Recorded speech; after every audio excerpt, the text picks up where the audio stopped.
Bismillahirrahmanirrahim. Assalamualaikum warahmatullahi wabarakatuh. Pada kesempatan kali ini kita akan belajar di kelas 2, tema yang kedua, subtema yang keempat, pembelajarannya yang keenam. Nah, tetapi sebelumnya bagi kamu yang belum subscribe, silahkan subscribe dulu ya. Pencet tombol like, kemudian share channel Guru Kelas 2 agar channel ini dapat terus berkembang dan memberikan manfaat bagi kita semua. Oke ya, nah sekarang kita akan lanjutkan ke pembelajarannya. Nah, coba diperhatikan, di sini ada teks ya.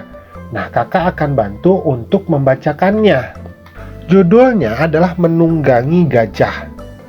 Di kebun binatang Ragunan, Benny ingin menunggangi gajah. Ia bersama guru dan teman lainnya membayar sewa naik gajah. Mereka dipandu oleh pemandu di kebun binatang, khususnya yang bertugas mengurus gajah. Benny berhati-hati menaiki gajah. Langkah menaiki gajah yaitu siapkan gajah dalam posisi kaki menekuk. Gajah akan menekukkan kakinya setelah mendengarkan aba-aba dari pemandu. Pemandu pertama kali menaiki gajah.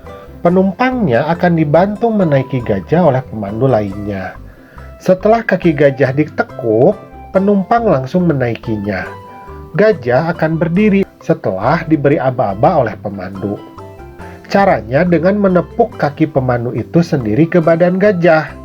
Gajah mengangkat kakinya tanpa menundukkan badan. Setelah berdiri, pemandu kembali menepuk kakinya dan gajah mulai berjalan. Saat berjalan akan terasa sedikit oleng, tetapi lama-kelamaan akan terbiasa. Nah, itu adalah teks mengenai judul Menunggangi Gajah ya.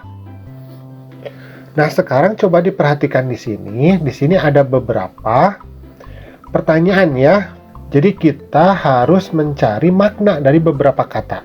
Nah, katanya apa aja? Itu ada menunggangi, ada sewa, ada pemandu, ada menekuk, kemudian ada aba-aba. Nah, misalkan yang pertama ya, kakak bantu, misalkan di sini menunggangi. Nah, apa arti dari menunggangi? Coba, apa maknanya? Nah, ya betul ya. Jadi menunggangi itu maksudnya adalah menaiki hewan. Nah, seperti ini. Nah, nanti yang lain-lainnya silahkan kamu kerjakan secara mandiri ya. Bisa ya? Oke? Nah, sekarang kita akan membuat kalimat dengan kata-kata yang tadi itu. Nah, buatlah kalimat dengan menggunakan 5 kata di atas. Yang pertama menunggangi ya. Nah, misalkan kakak memberikan contoh, Benny menaiki gajah di kebun binatang Ragunan. Nah, seperti ini ya. Mudah ya membuat kalimat ya. Nah, nanti silahkan kamu membuat kalimat dengan kata-kata yang ada di atas tadi ya. Bisa ya? Mudah ya? Oke, kita lanjutkan. Nah, sekarang di sini kita akan mengamati. Judulnya adalah keragaman benda. Petunjuknya, 1. Amatilah alat dan bahan pada gambar di atas satu persatu. Nah, ini alatnya ya. Kemudian yang kedua, istilah titik-titik di bawah. Nah, sekarang hasil pengamatan. Nah, misalkan nama bendanya. Nah, kakak pilih yang sepatu dulu ya. Nama bendanya adalah sepatu bot. Nah, sepatu bot ya untuk menunggangi kuda. Nah, ciri-cirinya apa?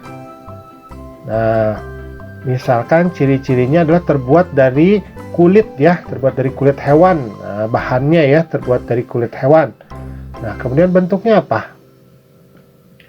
Nah, misalkan bentuknya adalah selimut untuk melindungi kaki. Nah, mungkin seperti itu ya.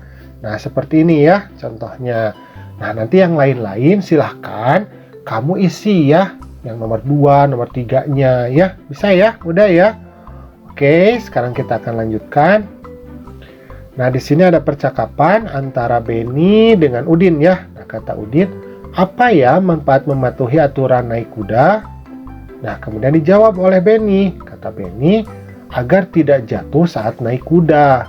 Dan agar kuda tidak liar ya. Jadi kudanya tidak marah ya. Nah, kemudian kata Udin kembali, kalau akibat tidak mematuhi aturan naik kuda apa? Nah, kemudian kata Benny, kuda bisa liar atau memberontak dan membahayakan keselamatan penunggang kuda. Penunggang kuda bisa jatuh. Nah, seperti itu ya. Jadi memang kita harus selalu mematuhi aturan ya. Aturan di rumah, aturan di sekolah, aturan di masyarakat ya. Begitu pula ketika kita sedang berwisata. Nah, ada aturan-aturannya. Kalau tidak dipatuhi, mungkin itu bisa sangat membahayakan. Paham ya? Oke, sekarang kita akan lanjutkan. Nah, di sini ada pertanyaan. Sekarang kita akan mencoba untuk mengisinya. Diskusikan dengan teman sebangkumu. Nomor 1, bagaimana manfaat mematuhi aturan di tempat wisata dalam kehidupan sehari-hari? Nah, coba apa manfaatnya ketika kita mematuhi aturan di tempat wisata dalam kehidupan sehari-hari? Ya, pintar ya. Jadi, kita terhindar dari hal yang tidak diinginkan, seperti kecelakaan dan lain sebagainya. Nah, seperti itu ya. Nanti untuk soal-soal yang selanjutnya silahkan kamu kerjakan ya secara mandiri. Oke ya, sekarang kita akan lanjutkan. Nah, di sini kita lihat ya ada gambar ya. Nah, coba lakukan kegiatan antrian membeli tiket masuk kebun binatang bersama teman di kelasmu. Lakukan dengan tertib sesuai aturannya. Nah, jadi di sini ada Benny ya, Edo, Dayu, Udin, Siti, Lani, dan Mei ya. Ini mereka sedang melakukan antrian. Nah, sifat mengantri ini atau perilaku mengantri ini sangat baik sekali ya. Jadi kita mematuhi aturan. Kalau kita tidak antri ya atau menyerobot antrian orang lain, nah itu melanggar aturan ya, dan itu tidak boleh ya. Perbuatan yang tidak baik. Bisa ya, paham ya? Oke, kita lanjutkan. Nah, di sini ada percakapan kembali ya antara Udin dan Benny. Kata Udin, "Benny, coba lihat di kebun binatang ada berbagai jenis hewan. Banyaknya kijang di kebun binatang 48 ekor. Kandang kijang ada 4. Setiap kandang berisi kijang yang sama banyak. Berapa banyak kijang di setiap kandang?" Nah, berarti Udin mengajukan pertanyaan.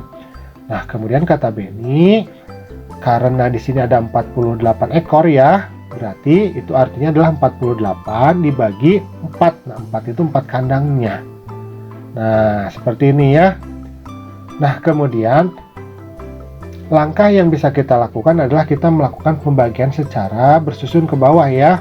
Nah, misalnya seperti ini. Jadi 48 kita tulis dulu, beri tanda strip di atas, beri garis miring ya di sebelah kirinya. Nah, seperti ini. Kemudian kita tulis 4. Nah, seperti ini.